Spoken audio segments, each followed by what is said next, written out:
god, guys, I just love Dota players. Every single person I've ever played with, I've literally never had a bad experience in my life in Dota. Including this game, where I'm going to talk to you guys about pick stuns, or I break items, and a variety of not. Alright, the purpose of today's video, other than the fact that my teammates flame me in this game where we are absolutely stomping, is to show you how to run over a match of Dota without doing a ton of stuff. In fact, I have a lot of ideas I want to talk about today that are very advanced ideas. So yes, this video, while I will try to make it comedic a little bit, as I talk about why my treant, maybe should quit the game, I'll also tell you about other facts and ideas that I implement within this match to snowball and stomp the enemy team, even if Treant doesn't think so. Nonetheless, thank you guys for tuning in. Smash the like button if you want more of these. Subscribe to the channel. And in the description, my Twitch channel is there as well. We've been streaming every single day. About 200 people have been showing up. It's been so much fun.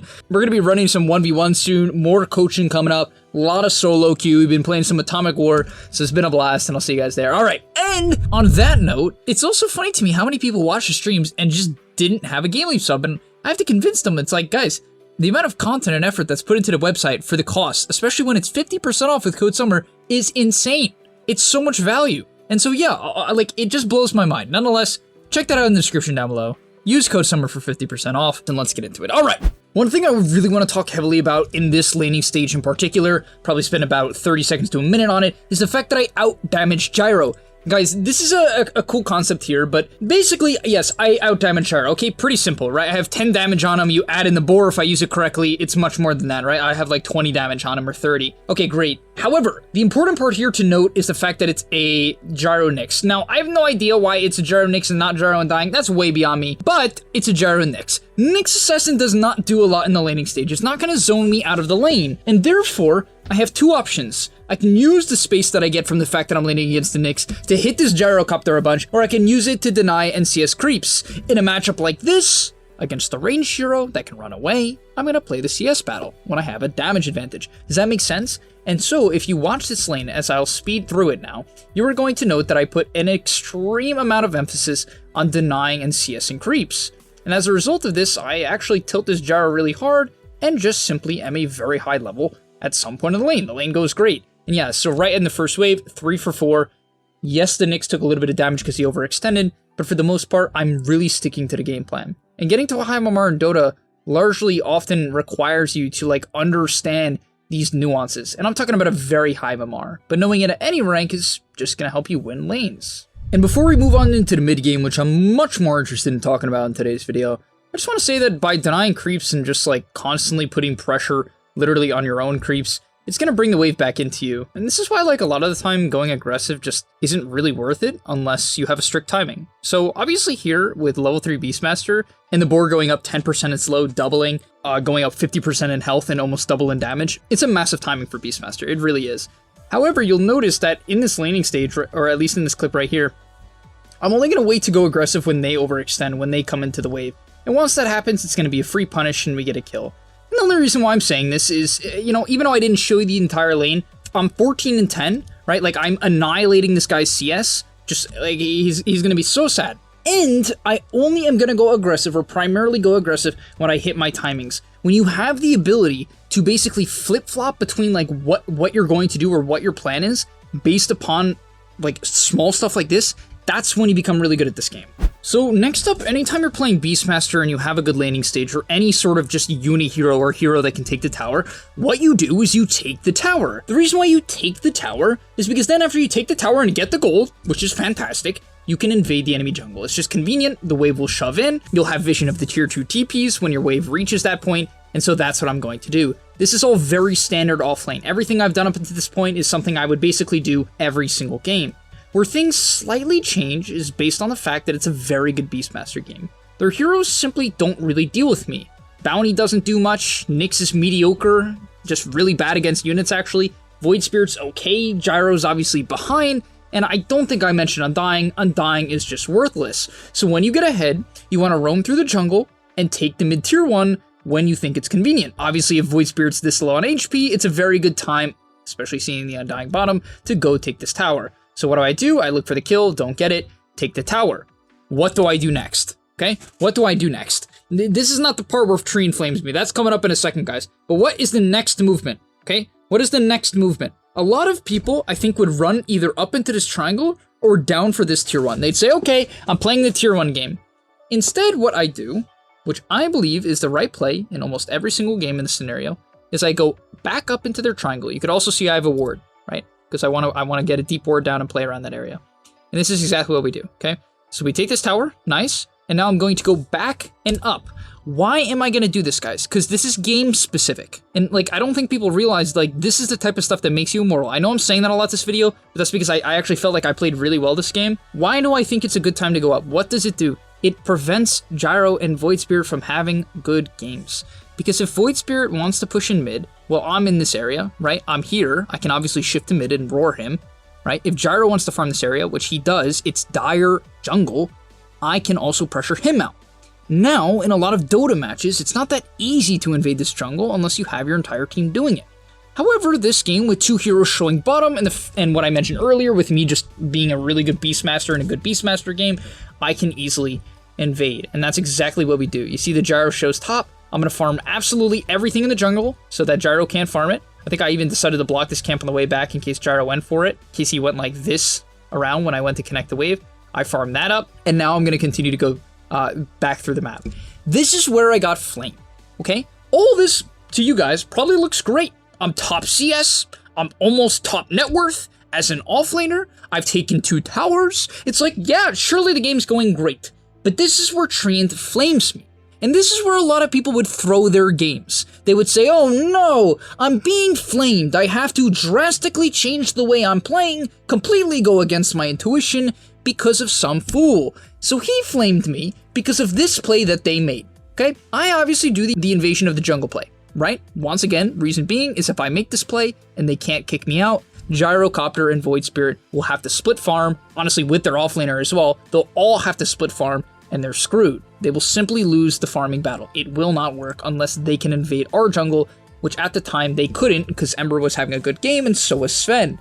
And therefore, I take this over and my team does this. Okay, tell me if you guys think this is a good play or not. Probably not. Okay, look, there we go. You know, you guys know how I feel about diving towers. Always some top tier stuff. Going to the bounty hunter, pretty low value target generally, but all right, they get the bounty hunter. And what do you think ends up happening? They get stuck under a tombstone. They get 8-man call down into a multi-man flak into a Void Spirit combo, and they feed. Now, if I'm there, frankly, the fight would have gone better.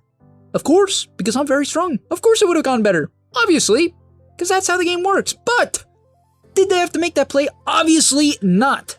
Obviously not. Because this is how, like, I want you guys to think about this critically, because people always flame each other for not showing up to every single fight. Guys, you do not have to fight just because you're ahead. It's a misconception.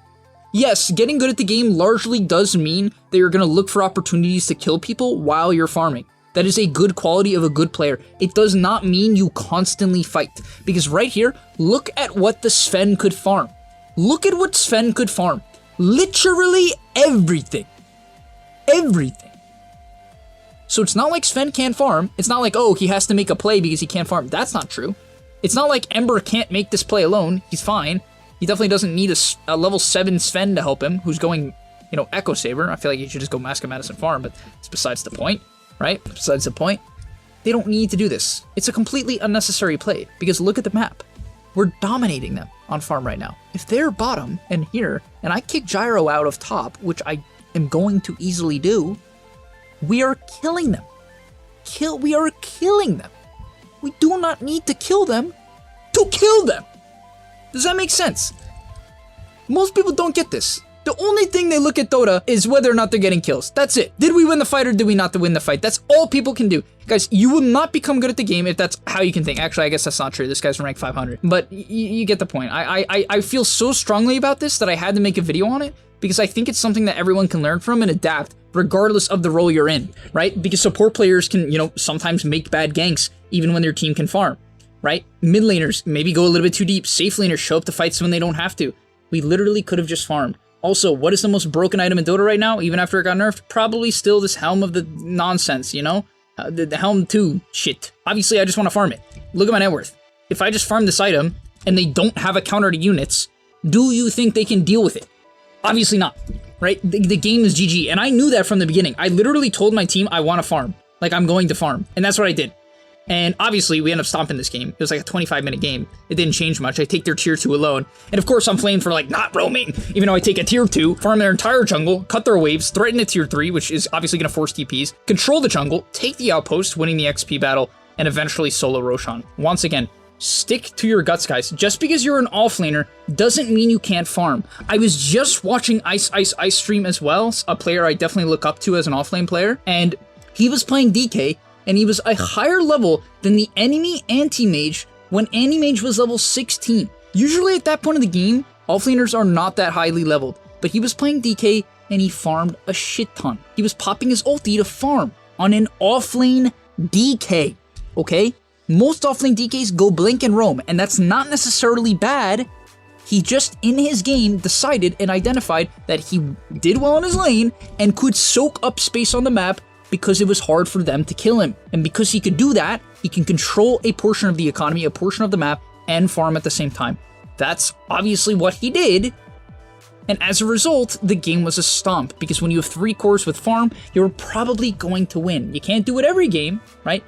But this is one of those games where you can, and bad players, or what I consider bad players, will tell you that you still have to fight just because you're ahead. But of course, a little bit later into the clip, I'm able to hit my Underlord timing, which I got around minute 16. I did unfortunately die when I got the item. Doesn't really matter too much, but I'm able to get the item, get down a deep ward, and what do you know? With a little bit of a smoke play, which, you know, is totally fine in pubs, and some observer wards, I'm able to find their gyro jungling, which I have been controlling the entire game, and basically solo kill him. That's the point, guys. Hit your timings, get down deep wards, smoke, and then, you know, get aggressive on your timings. And you're going to do so much better, especially as an offlaner. Like, I just want to break the stereotype. I even want to convince more people through my streams and through my videos to become offlane players. Because apparently it's like one of the least popular roles. And I think it's because people think they can't have impact. And the reason for that is, like, offlane players, like, suck at CSing and lane and then think they can't farm. Like, even in the Twitch chat of Ice, like, he was literally getting, his team is stomping. They're like probably 15k ahead, and there's still people in Twitch chat flaming him for farming more than a Wraith King. It's game specific. There's no Dota rulebook that says, you're the position 3, you cannot farm. You can farm. And to end off this game, you know, anytime you get ahead, I think this is very important. Just keep these tips in mind. Anytime you get ahead, do not force things too far. I even walked up to their tier 2 here. Honestly, I definitely would say that that is the wrong play. It ends up working out because of how far ahead we are. I roar up this bounty with my drums timing and easily kill him. No problem. Kill the Undying as well, so things go well. But the safer play is always to Roshan, right? Always take that Roshan, get the map control. You guys know how I feel about that. But even then, like, even after that tier 2, what do? I just farm. Like, I'm just gonna take control of their jungle. Look at what the enemy team is farming, guys. Like, this is how you win games when you get ahead. You just farm. Like, you wait for them to leave their base and farm. Of course, you could make some smoke play and sit on the hill and try to catch them off guard. That's an option. It's definitely an option, but the easier and much safer play in solo queue is just to simply just continue to cut waves and control the map. And, you know, unfortunately, my team ends up getting caught here again, you know. Yeah, you can imagine who got flamed, but definitely wasn't me. No, I'm kidding, it was me. But yeah, we clean up the fight. I mean, I'm level 16, I'm 2 levels above their carry. Obviously, there's literally no way they can fight me at this point of the game, even though technically I'm playing wrong, right? I literally can 1v9, and yeah, let's see what happens next. What's crazy about this hero right now is you can actually solo Roche. Like, no joke, with Solar Crest and drums, you can just straight up solo Roche. Pretty nuts, and only took me like 30 seconds as well, but we get an Aegis. Alright, and that's gonna be the end of today's video. Hope you guys enjoyed. I know this is very different, I guess, from my average video, but I had a good time. If you guys like this format, let me know. I just think it's fun to rant occasionally, and on the same time, I think there's a lot of educational value in these type of videos. Hopefully a lot of you guys are inspired to play offlane as well. It's definitely the most underrated role in Dota in terms of like the ability to have impact. People just think it's like the, it's like the cuck role or something like that. It's like, you can't farm, and you almost always lose your lane, and it's like, I don't know, like, that's like something that used to be the case when Dota was like 8 years. Literally like 6 to 7 years ago. Maybe when I started playing Dota in like certain patches. When you would like pick Clockwork, you would level, you guys remember this? You'd like level Cogs, level 1, you'd block the wave back, and then you would have to 3v1 some like Jug Shaman Lion lane, where they have literally infinite kill potential on you. And then, yes, that was when offlane was the soy cut role. All you were good for was a hook shot and a cog, and then you would die almost every single time. By the way, there was no neutral items. Probably, I don't think there was definitely not a team bounty, and so yeah, you had nothing. That's not how Dota works anymore, guys. That is 5 years ago. The game is different. Please treat it like it's a different game. Change how you think about the game and you will become a better player. And this applies to safe laners, mid laners. Don't feel like you have to force your off laner to create space all the time. It's sometimes okay if it's a good Lycan game, a good Beast game, a good Bat game, a good Viper game, a good, Timber game, to let them have some farm priority. Let them take up over the game, right? The farm will come back to you. Thank you guys for watching. I'll see you in the next one. Go subscribe to my Twitch, follow or whatever the thing. Go subscribe to the gameleap website. It's super worth it. You guys know it is. And I'll see you in the next one. Peace! And that's all, but remember, before you leave, before you tune out, subscribe to the gameleap website where we are going to help you get to the next rank. If you're stuck, click the link down below, and I'm out. Peace!